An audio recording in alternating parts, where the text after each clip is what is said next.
গুচ্ছ ভর্তি পরীক্ষায় আসলে চান্স পেতে কত মার্ক লাগে? তোমাকে কি 90% মার্ক শিওর করতে হবে এই গুচ্ছ বিশ্ববিদ্যালয় ভর্তি পরীক্ষায় চান্স নিশ্চিত করার জন্য?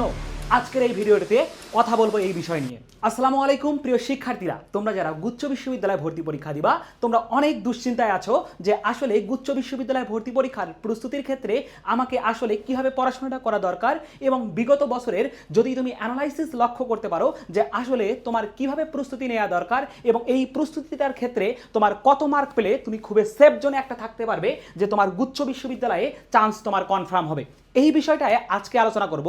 তোমরা যদি একটুখানি লক্ষ্য করো আমার এইখানে দেখো যে গুচ্ছ বিশ্ববিদ্যালয় ভর্তি পরীক্ষায় চান্স পেতে কত মার্ক দরকার। তোমাদের হাজারো শিক্ষার্থীর মনে এই কোশ্চেন যে আসলে গুচ্ছ বিশ্ববিদ্যালয় ভর্তি পরীক্ষায় চান্স পাওয়ার জন্য আসলে আমাদের এক্স্যাক্ট কত মার্ক দরকার।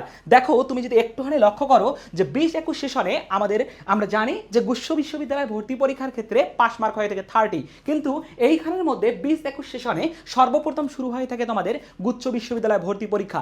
এই গুচ্ছ বিশ্ববিদ্যালয় ভর্তি পরীক্ষার ক্ষেত্রে যে বিষয়টা লক্ষ্য করা যায় যে এখানে তোমাদের চান্স মার্ক অর্থাৎ কাট মার্ক চলে আসছিল 36+, আবার অনেকের ক্ষেত্রে লক্ষ্য করা গেছে এটা 35-এর ক্ষেত্রেও আছে, অনেক পাবলিক বিশ্ববিদ্যালয়ে ক্র্যাক করতে পারছে।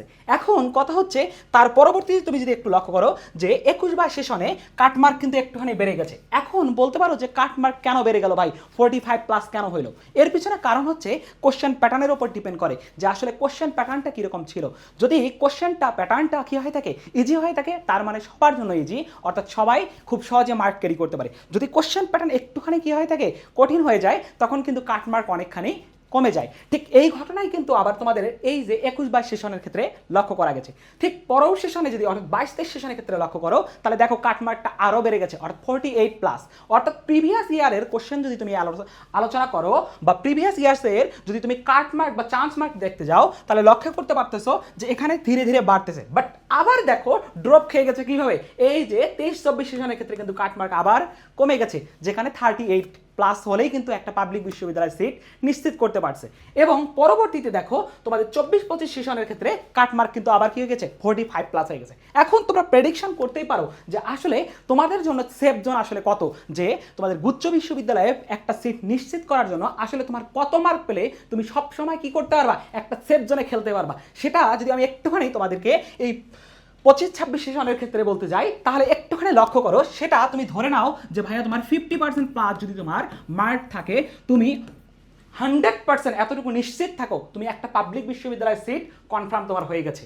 সো দেখো শিক্ষার্থীরা, তোমাদের জাস্ট 50% মার্ক নিশ্চিত করতে পারলেই গুচ্ছ বিশ্ববিদ্যালয়ের ভর্তি পরীক্ষার ক্ষেত্রে তুমি একজন পাবলিকিয়ান হিসেবে নিজেকে দাবি করতে পারবা। আর এই গুচ্ছ বিশ্ববিদ্যালয় ভর্তি পরীক্ষার ক্ষেত্রে তোমাদের পুরো কমপ্লিট প্যাকেজ হিসেবে আমি সাজায় দেওয়ার জন্য আমরা নিয়ে এসেছি অনলি জিএসটি ব্যাচ, যেখানে তোমাদের ফিজিক্স, কেমিস্ট্রি, ম্যাথ, বায়োলজি প্রত্যেকটি সাবজেক্টের আর্কাইভ ক্লাস থাকবে।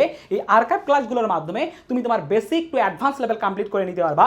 এবং এছাড়াও আমরা তোমাদেরকে শুধুমাত্র আর্কাইভ ক্লাস দিয়েই ক্ষান্ত থাকিনি, আমরা কিন্তু ফিজিক্স, কেমিস্ট্রি, ম্যাথ, বায়োলজি প্রত্যেকটা সাবজেক্টের জন্য ডেডিকেটেডলি 12টি করে লাইভ ক্লাস দেওয়া হয়েছে, যেখানে আমরা তোমাদের প্রিভিয়াস ইয়ারে কীভাবে কোশ্চেনগুলো এসেছিল এবং কীভাবে তোমাদের কোশ্চেন আসতে পারে, কত প্যাটার্নে আসতে পারে, সবগুলো বিষয় ইন ডিটেলস আমরা কি করব এখানে দেখাই দিব।